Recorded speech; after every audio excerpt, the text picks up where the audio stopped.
సింగ్నగర్ లోని లైవ్ దృశ్యాలు మనం చూస్తున్నాము. ఫుడ్ ట్రక్ అక్కడికి చేరుకోగానే జనం ఆహారం కోసం ఎంతగా ఎదురు చూస్తున్నారో ఆ డెస్పరేట్ సిచ్యువేషన్ ని మనం చూడొచ్చు. అంతటి దయనీయమైన పరిస్థితి ఉంది. పాల ప్యాకెట్ల కోసం, ఆహార పొట్లాల కోసం ఎదురు చూస్తున్నారు. వాళ్ళకి అందదేమో తమ వారి కోసం వాళ్ళు ఒకరు వచ్చి అలా ఎదురు చూస్తున్నారు. మగవాళ్ళంతా కూడా ఇంట్లో ఉన్న వాళ్ళు ఆడవాళ్ళకి తీసుకువెళ్లేందుకు, పిల్లల కోసం తీసుకువెళ్లేందుకు ఎదురు చూస్తున్నారు. చెయ్యి చాపి ప్రభుత్వ సాయం కోసం ఎదురు చూస్తున్న పరిస్థితి కనిపిస్తోంది.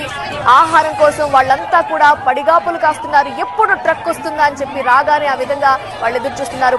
అలా విసిరివేయాల్సిన పరిస్థితి, చేతికి అందించే సిచ్యువేషన్ లేదు. అందిన వాళ్ళు అందినట్టుగా తీసుకుంటున్నారు.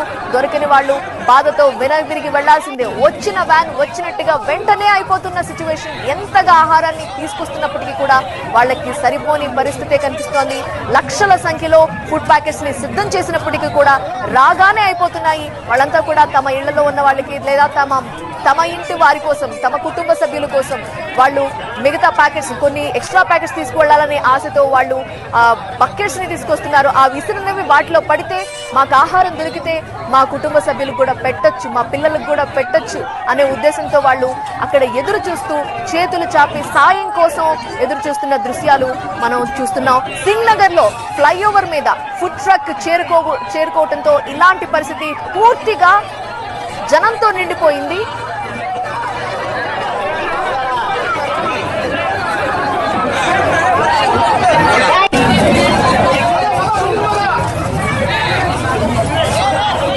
అక్కడికి ఫుడ్ ట్రక్కుల్లో ఆహారం చేరుకుంది. సింగ్నగర్ ఫ్లైఓవర్ దగ్గరికి, ఆ ఫ్లైఓవర్ దగ్గరికి ఫుడ్ ట్రక్స్ వస్తాయని తెలియగానే వాళ్ళందరూ కూడా పెద్ద సంఖ్యలో ఆ ఫ్లైఓవర్ మీదకి చేరుకొని ఆహారం కోసం వాళ్ళు ఎదురు చూస్తున్న పరిస్థితి చూస్తున్నాము.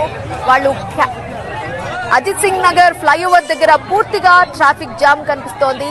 ట్రాఫిక్ అనే కంటే కూడా పూర్తిగా జనంతో నిండిపోయింది. వాళ్ళ ఆహారం కోసం చేతులు చాపి ఆ క్యాచ్ పట్టుకొని వాళ్ళకి పాల ప్యాకెట్ దొరుకుతుందా, ఫుడ్ ప్యాకెట్ దొరుకుతుందా, తమ వారికి పెడదాము, పిల్లలకి పెడదాము, తమ భార్యకి పెడదాము, 2 రోజుల నుంచి ఆహారం లేదు అని ఒక దయనీయమైన సిచ్యువేషన్.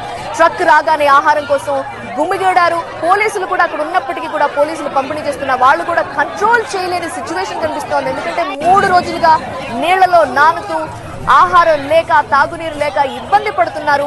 సో ఆ డెస్పరేట్ సిచ్యువేషన్ ని మనం అర్థం చేసుకోవచ్చు. పెద్ద ఎత్తున ఇతర జిల్లాల నుంచి కూడా వాటర్ బాటిల్స్ ని, నిత్యావసరాలని, పాల ప్యాకెట్లు అన్ని తీసుకొస్తున్నారు.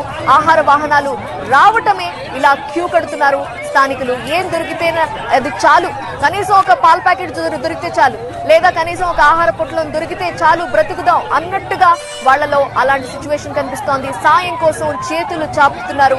పాల ప్యాకెట్లు, వాటర్ బాటిల్స్, బిస్కెట్ ప్యాకెట్స్ ఏదైనా ఒక్కటి దొరికినా చాలు, పిల్లల ఆకలి తీరుతుందనేదే ప్రతి ఒక్కరి ఆవేదన, ప్రతి ఒక్కరి బాధ. బ్రిడ్జ్ పై 2 కిలోమీటర్ల మేర వాహనాలు ఈ విధంగా నిలిచిపోయాయి. ఫుడ్ ట్రక్కులతో వచ్చాయి.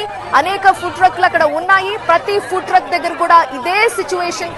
వేల మంది జనం ఉన్నారు. వారందరికీ ఆహారం అందించడానికి ప్రభుత్వం సిద్ధంగా ఉంది.